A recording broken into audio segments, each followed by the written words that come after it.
So we're moving into part two of this Taylor Swift grotesque education of the horrors that she's put the entire globe through so that she could stand on a pedestal and manipulate you as a vulnerable, naive audience of you thinking Taylor Swift is more valuable than your husband or your children. And even as I say those things, you still will not acknowledge the fact that she's abused you because you think because she's so nice that she would never do anything to harm you because her music is so whatever you think it is. All of which was planted in subliminal messages through her persona, her performance, her brand and image, her pointing fingers at Justin Bieber or Selena Gomez or any other person that she wants to point fingers to make herself look like the victim when she's actually the villain. Her friendship with Blake Lively and how they perform with each other in the stands of the football games and inviting all these celebrities into her circle of getting together for barbecues as if they're just like you, when in reality what they're doing behind these walls is they're diluting your lives and making everything that you do insignificant while they are vile. They're just vile. It's vile. It's all like weird voodoo witchcraft of persona and perception of human sacrifices and animal sacrifices so that they can work with the devil while she acts erratically and erotically, which is a huge change from where she was at 20. And her public relations department will then tell her, well, we all grow up. But I'm not sure that that's actually grown up because she's never going to grow up and she's going to be 22 forever. And that's the real message that she always wanted to portray to the audience was she was never going to take responsibility for the vile, vicious, horrible music that literally, if you listen, is like nails on your chakra, like right about here, of like frustrating anger, because that's actually how she feels inside. But she figures out ways to manipulate the performance of doing unintelligent communications because she doesn't even have a high school diploma to where she sounds intelligent.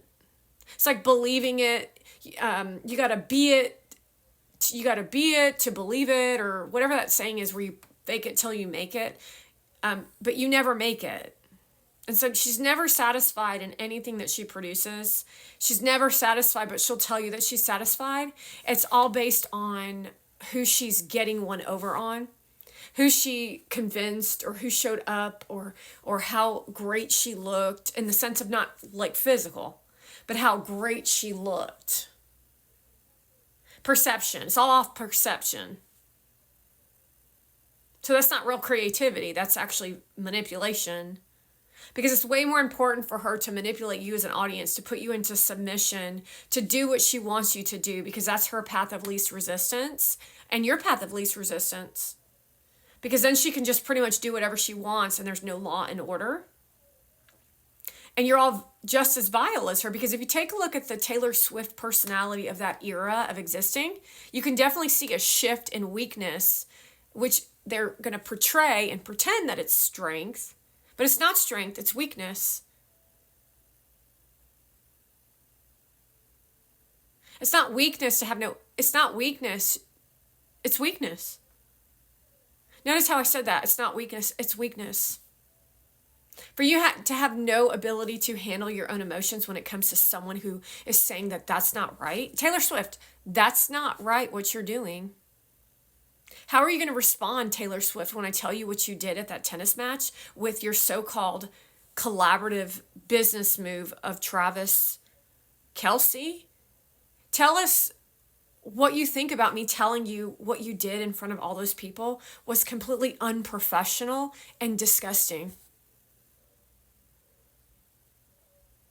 She's going to get up in an uproar and in a crazed ass, taking the knife to the cake with her little cat sitting on her bed. She's going to rip up the wall. She's going to do this. This is literally her personality on screen, to where she doesn't actually have to apologize for it because she made a video about it. So she violently does those things to people in real life, and then has expectations of everyone around her to believe, to do, to say, to think, to act as she is requesting of all of you. Now, you tell me if that's a democracy, and how is our democracy at stake with somebody of the caliber of a Taylor Swift, while she then tries to point fingers at a Persian who literally has 0 followers.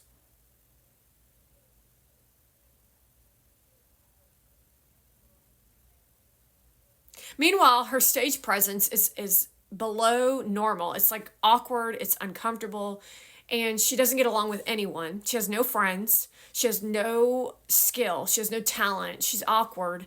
She's now trying to be a seductress. She's attention hogging, not grabbing, immature.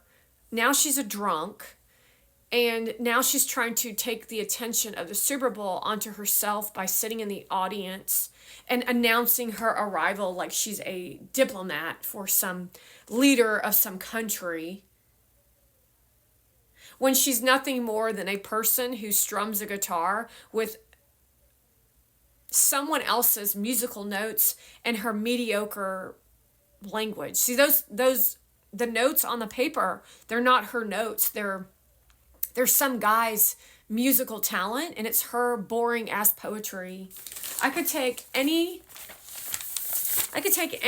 that I've written down and take his beautiful soundage and sing blow dryers and paper and watercolor, circle shapes and protractors, rivers and colors and pinpoint markers, and painted paintings become books, become an inspiration for cartoon, fabric and tape and paper mache.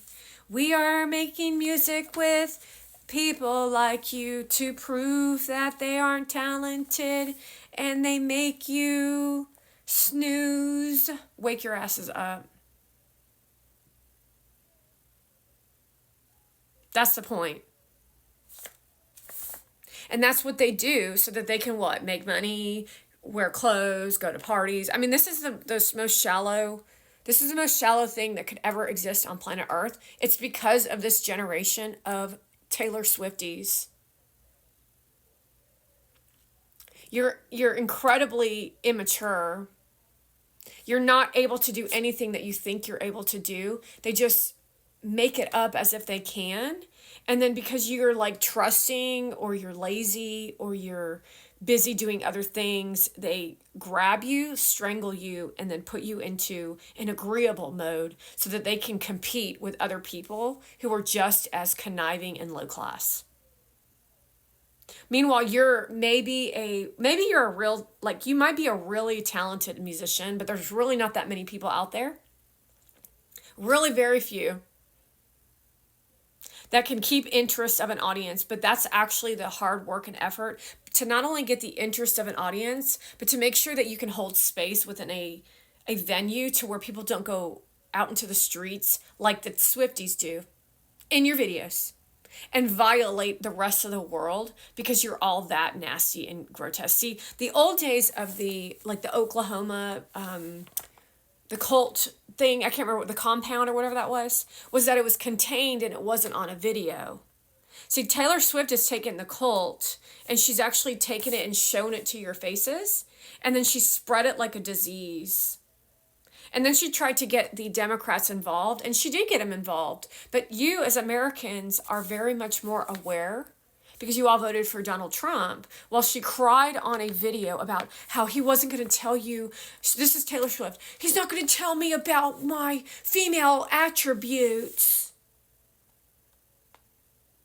I'm sorry, but you sing We're Not Getting Back Together and you're a child, while your father sits over there and is agreeable to you for an episode of your docu-series, which is all complete lies. While you show up at people's wedding and birthdays and send them boxes and ask them to videotape the brand deal and collab imaging so that you can occur as if you're winning. And then some of these people don't even get paid.